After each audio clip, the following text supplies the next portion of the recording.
Évangile de Jésus-Christ selon saint Matthieu.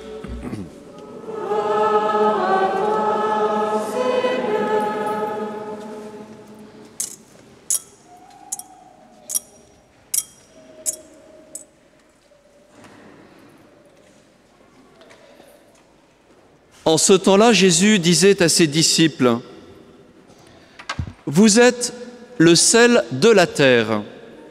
Mais si le sel devient fade, comment lui rendre de la saveur ? Il ne vaut plus rien. On le jette dehors et il est piétiné par les gens. Vous êtes la lumière du monde. Une ville située sur une montagne ne peut être cachée. Et l'on n'allume pas une lampe pour la mettre sous le boisseau. On la met sur le lampadaire et elle brille pour tous ceux qui sont dans la maison. De même que votre lumière brille devant les hommes. Alors, voyant ce que vous faites de bien, ils rendront gloire à votre Père qui est aux cieux. Acclamons la parole de Dieu. Louange à toi, Seigneur Jésus.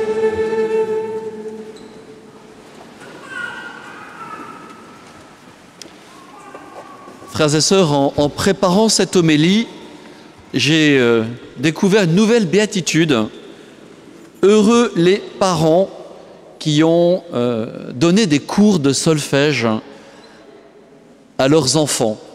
Vous allez me dire, mais que viennent faire les cours de solfège avec cette homélie et cet évangile surtout, où nous sommes invités à être la lumière du monde, le sel de la terre, et liturgie où par ailleurs, d'autre part, nous avons un peu le mode d'emploi pour être sel de la terre et lumière du monde.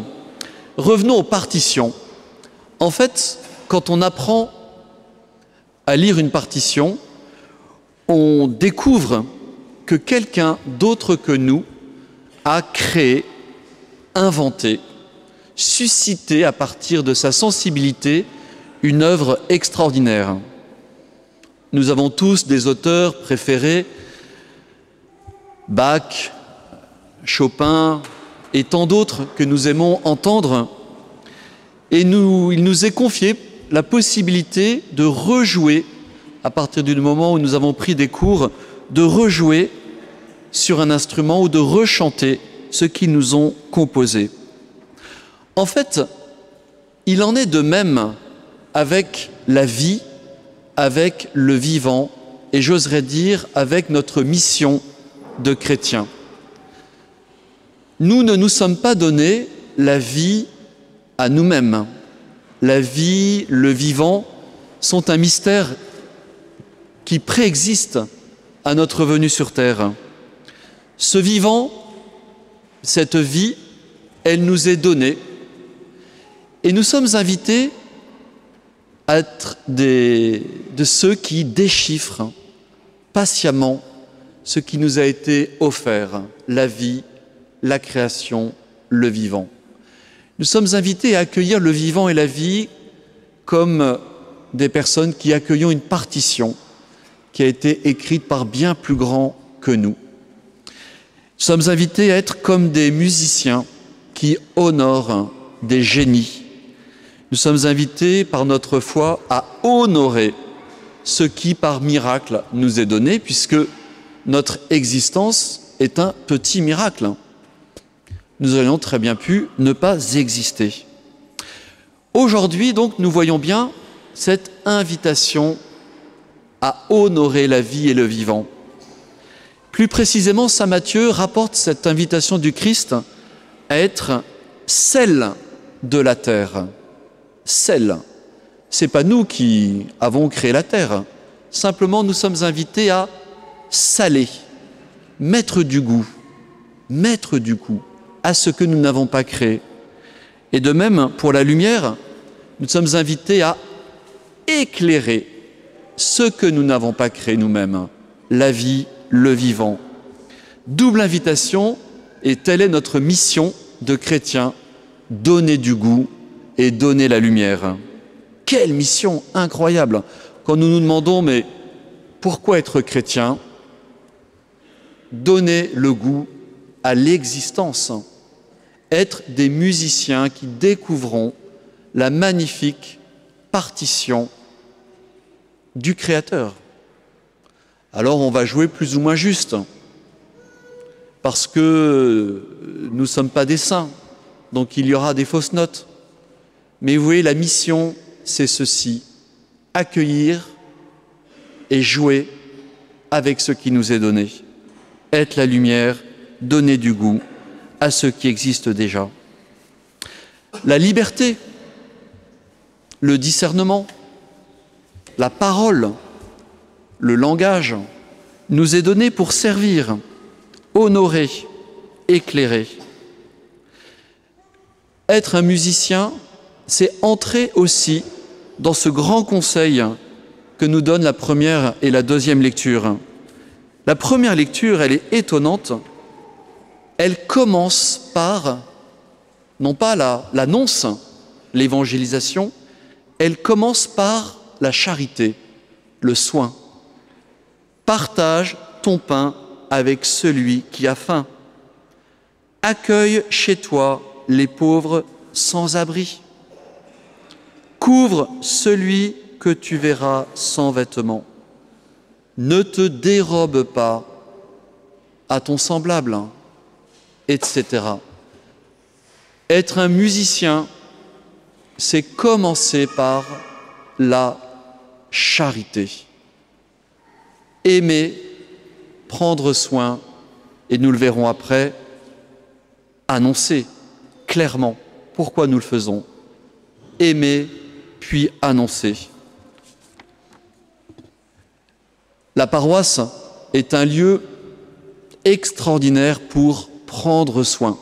Vous voyez, c'était sympathique, nous nous sommes accueillis les uns les autres, mais plus profondément, nous sommes là pour honorer Dieu, mais aussi prendre soin les uns des autres. Et puis, plus largement, bien sûr, nous serons envoyés dans le monde cette semaine pour prendre soin de nos contemporains. Mais une paroisse, elle nous est donnée parce que c'est le lieu du temps long. Nous allons nous retrouver, nous allons nous accueillir, nous allons prendre soin. Ainsi, premier point, pour être des musiciens de la création du vivant, être dans la charité, y avoir cette charité créative, cette charité en Dieu. Et deuxième et dernier point, mais qui est immense, c'est ce que nous indique saint Paul. Alors saint Paul nous parle d'une contradiction, d'un paradoxe qui est étonnant. Nous sommes invités à annoncer les mystères de Dieu, rien que ça, et comment? Non pas avec la puissance, le prestige du langage ou de la sagesse, mais dans la faiblesse, craintif, tout tremblant. Étonnant. Pourrions penser que évangéliser nécessite un langage très précis, des connaissances poussées, une formation doctorante ou doctorale. Saint Paul nous dit non. Non. Le mystère de Dieu ne s'annonce pas avec du prestige, mais avec la faiblesse humaine, avec la crainte et le tremblement. C'est incroyable, c'est pas n'importe qui nous parle. C'est Saint Paul, qui est venu nous annoncer le mystère du Christ crucifié. Ainsi, nous sommes invités, vous voyez, à ne pas avoir peur de notre faiblesse. Quand nous partons dire une parole dans la rue, et c'est tellement beau qu'il y ait cette équipe missionnaire paroissiale le samedi matin qui complète les missions auxquelles vous êtes tous invités, organisées par la paroisse et la communauté de l'Emmanuel, eh bien nous sommes invités à y aller tout simplement comme nous sommes. Et peut-être une parole, ce que nous appelons une parole charismatique, pour être portée tout simplement vers quelqu'un qu'on n'a pas rencontré et pourra peut-être la sauver. c'est l'éloge de l'insécurité. Et c'est surtout, frères et sœurs, l'éloge de la foi. L'éloge de la foi. Florence a, mais je ne retrouve pas le refrain, Florence a magnifiquement exposé ce que je voulais dire avec la foi, mais je ne me souviens plus de ce qu'elle a dit. Enfin bref, en tout cas, l'insécurité, c'est s'appuyer sur la foi. Enfin, frères et sœurs, le plus grand charisme, pour ceux qui n'ont pas de charisme, le plus grand charisme, vous savez lequel est-ce? C'est le bon sens. C'est le bon sens. Le plus grand charisme, c'est le bon sens. En fait, quand quelqu'un vous dit une énormité, vous pouvez réagir en disant non, ça c'est faux. Et nous voyons bien, nous n'allons pas malheureusement nous appesantir sur voilà, toutes les peut-être les menaces qui pèsent sur nos contemporains. Il y en a de nombreuses. Ayant le charisme du bon sens en disant ça, c'est pas possible, ça c'est pas admissible. Voilà, frères et sœurs, sommes appelés, je regarde la montre pour bien arrêter à 11 heures, nous sommes appelés à être des musiciens, serviteurs d'un génie qui est Dieu, qui a composé, créé la création, créé la vie, créé le vivant, sachant que le vivant est ce qu'il y a de plus grand dans la création.